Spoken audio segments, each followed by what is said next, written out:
नाशिकच्या भावली धबधबा पर्यटक मारहाण प्रकरणामध्ये नाशिक ग्रामीण पोलिसांनी आता मोठी कारवाई केली आहे। पोलिसांनी या प्रकरणी 7 ते 8 संशयित आरोपींना ताब्यात घेतले। ताब्यात घेतलेल्या सर्व आरोपींना थोड्याच वेळात इगतपुरीहून पुढील कारवाईसाठी नाशिकमध्ये आणण्यात येणार आहे।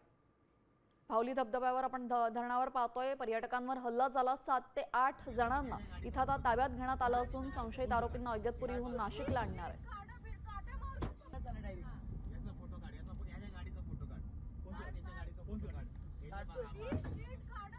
भरून आली आणि माझे दीर आणि हे पाठीमागून येत होते। तर तो ब्रिज आहे ना, तो भावली धरणाच्या इथला, तिथं 2 जण 2 व्हीलरवर उभे होते। तर मी अशी वरतून आपली गेले नॉर्मली त्यांच्याकडं, मग त्यांच्या बाजूने चालले होते। तर त्यांनी शिट्टी वाजवली, तर त्यांनी कमेंट पास केली माझ्यावर। तर मी तिकडे जाऊन त्यांना 1-2 शिवी दिली की तिथून आम्ही थोडी रिव्हर्स घेतली। जसे 2 ट्रक पास व्हायला लागल्या, म्हटलं आता जागा आहे पळायला, तर आम्ही गाडी पळवली। जशी पळवली त्यांनी परत 5वा अटॅक केला, दगड मारली।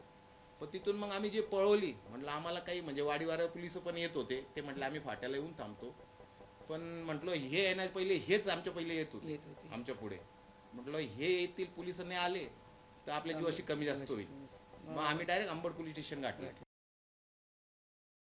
तर भावली धरणावर फिरण्यासाठी गेलेल्या भागवत कुटुंबियांवर जीवघेणा हल्ला करण्यात आला। त्यांची गाडी देखील फोडण्यात आली होती।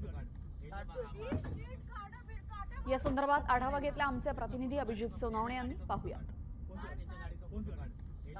नाशिक जिल्ह्यातील पर्यटन स्थळं गुन्हेगारांचा अड्डा बनत चालली काय, असा पद्धतीचा प्रश्न उपस्थित होतोय। कारण रविवारी दुपारी नाशिक जिल्ह्यातल्या इगतपुरी परिसरातील भावली धरणावर कुटुंबियांसोबत फिरण्यासाठी गेलेल्या भागवत कुटुंबियांवर त्या ठिकाणी स्थानिक गावगुंडांकडून हल्ला करण्यात आला। सुरुवातीला या कुटुंबातल्या ज्या महिला आहे त्या महिलांची छेडछाड या हल्लेखोरांकडून काढण्यात आलेली होती आणि त्याचा जाब विचारल्याचा राग आल्यानं मग या 8 ते 10 हल्लेखोरांनी थेट या भागवत कुटुंबियांच्या गाडीवर हल्ला केला।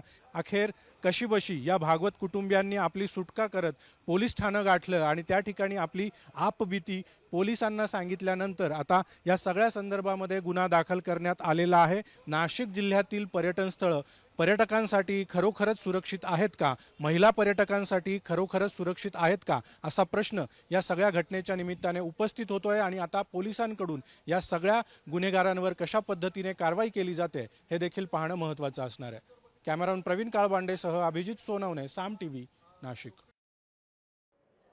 साम टीव्ही मी नेहमी पाहतो, त्यावर दाखवलेल्या बातम्या रिलेट करतात।